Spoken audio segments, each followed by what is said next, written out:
Hi. That was amazing. Hi guys! Welcome to another episode of Side Notes. It's Side Notes Cafe.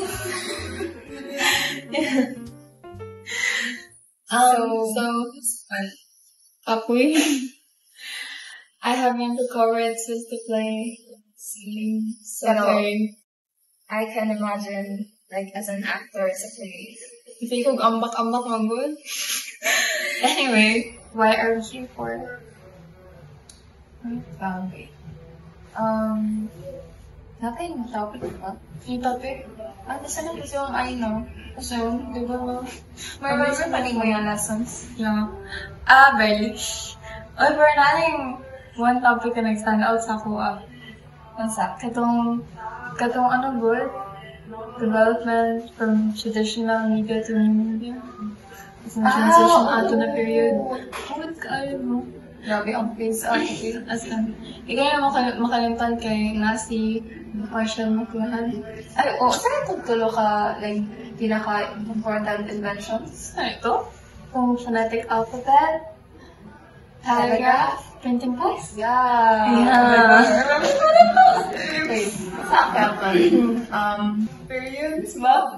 Periods ba nga ito? Ito, pre-industrial. Ito na to? Tribal, yes. Literate?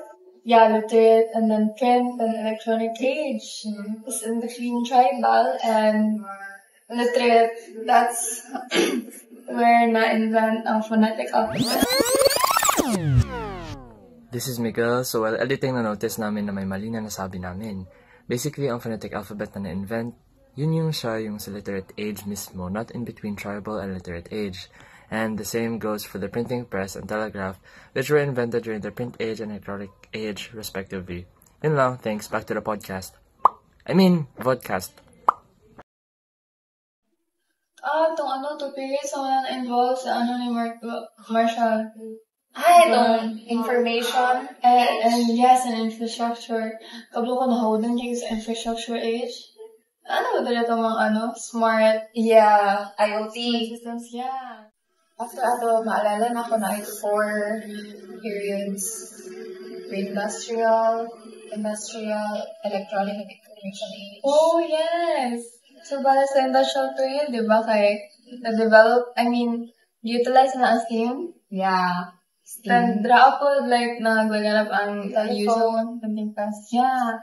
Yes, tas, electronic naman kaya ang transistors? Transistors. Yeah. Start na po ang mga computer-based na stuff, electronic devices. Pero like, very, pa sila? Like, surface level pa lang. Tapos nag-develop siya itong electronic age na. Information level. Yeah. Nice eh. Okay, so nice. Di ba, i-compare sa ang kalahian sa traditional and new media. I thought ang media ba, kaya kaya lang itong mga like modern stuff, like cell phones, internet, but like, ang definition ato kay, hindi siya one way. Yeah. Na-remember na ako, i-quote ni McQuill, na one-directional daw ang traditional media. Yeah. Kaya like, hindi siya pareha sa new media na mas interactive. Pag na-combine na tanan elements ba, so like, mas, na siya para sa users. Yeah. So very convenient. I'm so thankful na ako nila sa information period karon, right? Like, imagine if mag-go to way beyond, I'm not like flying cars and... anyway.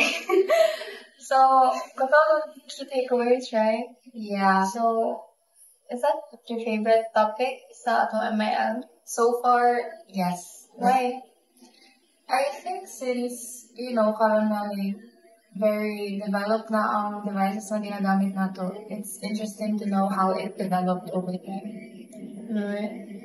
And I think it's very relevant sa ako right now. Honestly, kanang itong topic na wala, gusto yun ako maayon kaya it really piqued my interest. And of course, like, karon mas dali ato makaano sa to ang, mas, Right? Right? Like, and sa education na to, mas dali ato maka-study. oh my God, sila yung magdali, oh. Gizmo master. Yeah, diba? Gizmo. So amazing. How times have changed. Like, imagine if karon nagyapon ta sa age na nag-aadto tag library, tapos nag-aadto tag stocks Oh no, I can't books do that. para mag-search of information. Or like Now, research. oo, like, Uh, oh my God, God, I I don't can't imagine. Like, Yeah. bukag pieces and then, you have to scour the library. exactly. So small. Pero, Easier now. yeah, I think, yeah. Nah. But I think people are sometimes taking this, the benefits of this evolution for granted. Yeah. Especially AI. Yeah, so here, like nowadays, you know what, open up whenever open kita na AI, Same. right? Like, disrespectful siya sa, to those na nag-put siya ng time and effort sa mga artists. Yeah, because did you know that AI art is actually a combination of different arts from artists? Para maka-generate sila na art. Nakuha sila art from other artists and then combine nila na. So That's like, why it's so, ano tong issue sa Studio Ghibli? yeah. Ano pa ba? Can't think of anything anymore. How about you? I think this discussion has been fruitful. Yes, and I actually missed you, catching up with you. Because during the playing, wala tayong time Aww. together. I'm like graduating na. I know, right?